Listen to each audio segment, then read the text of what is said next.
អាជីតើលោកបានឃើញអ្វីតើមានខ្មោចមែនទេវាមិនមែនជាខ្មោចទេជាបិសាចវាកំពុងតែស្រូបយកព្រលឹងកូនប្រុសរបស់លោកស្រីតើអាដាមត្រូវស្លាប់ទេបើព្រលឹងរបស់គេត្រូវស្រូបពេញហើយដូច្នេះជួយខ្ញុំយកបិសាចចេញទៅតើលោកគ្រូអាចមានវត្ថុស័ក្តិសិទ្ធិជួយបានទេអាស្រ័យទៅលើពេលវេលាវត្ថុស័ក្តិសិទ្ធិនេះអាចការពារព្រលឹងរបស់គេពីបិសាចបានតែឯងត្រូវតែកុំយកវាចេញឲ្យសោះវាមិនដំណើរការទេបើយកវាចេញឯងប្រញាប់ទៅរកលោកគ្រូផ្សេងមកជួយទៅកូនប្រុសរបស់ឯងមានពេលមួយខែទៀតតែមួយខែទេតើអ្នកណាអាចជួយពួកយើងបានអាចទៅរកលោកគ្រូធំម្នាក់ឈ្មោះថាឈិនគុណកូនប្រុសរបស់គេស្ថិតនៅក្នុងសភាពស្រដៀងគ្នាខ្ញុំគិតថាមានបិសាចពីរវាជាប់ពាក់ព័ន្ធលោកគ្រូខ្ញុំសុំវព្យាបាលកូនប្រុសរបស់ខ្ញុំផងទៅតើលោកមានចិត្តក្នុងការមើលគេបែបនេះដែរទេតើវាមិនមែនជាភារកិច្ចរបស់លោកក្នុងការយកបិសាចចេញទេអត់ទេ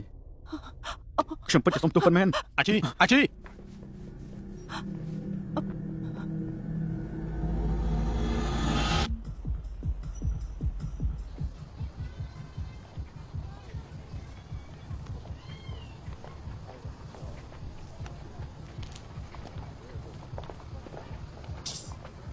សួស្តី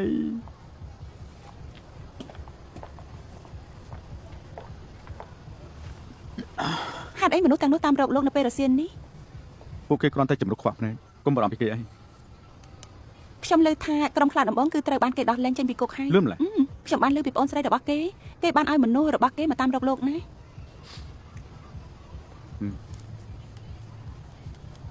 លីយិនជី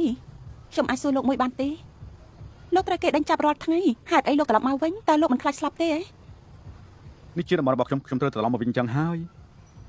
មនុស្សទាំងនេះត្រូវគម្រាមកំហែងសម្រាប់ខ្ញុំរាល់ថ្ងៃបើសិនជាហ៊ានមែនខ្ញុំនឹងស្លាប់ពេលនេះហើយនោះជាការចាប់អារម្មណ៍សំសួរមួយទៀត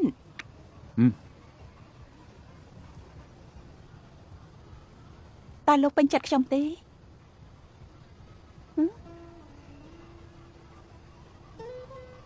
ពេញចិត្តនាងមានស្រីបេសាចាច្រើនណាស់ប៉ុន្តែលោកមកជជែកលេងជាមួយខ្ញុំរាល់ថ្ងៃបើលោកមិនស្រឡាញ់ខ្ញុំតើជាអ្វីស្រីបេសានៅម្ដុំនេះគ្មានអ្នកណាបានការម្នាក់ទេបើខ្ញុំមិនមករនាងឲ្យខ្ញុំទៅរណាបាទនោះចង់អីគាត់ថាយើងរកឲ្យមិនឃើញមែនទេឈប់លៀបអត់លួចជើងមកវិញឈប់លៀបឆាប់ទៅឈប់លៀបលឿនឈប់លៀបព្រឹកដាក់លុយតាប់នេះលឿនឡើង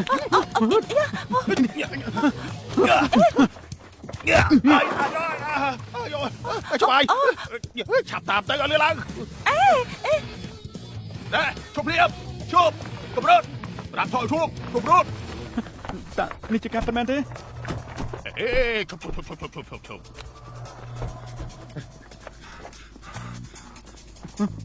នេះទៅតាមនោះខ្ញុំទៅតាមនោះ